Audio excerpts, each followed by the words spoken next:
Thank you so very much, Betty. We've started already, and you know what? We're going to have to take a break to go and do mail chat, which is quite good because that means we'll pace ourselves.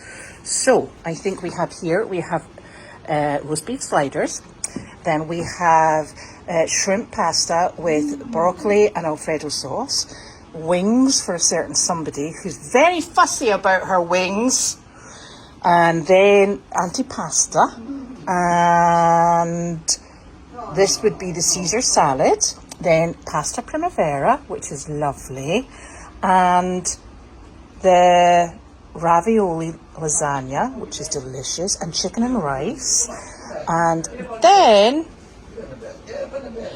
it's pasta with tomato sauce and vegetables. No idea what its official name is, but that's what it is, and it is absolutely delicious. Thank you so very much. We greatly appreciate that.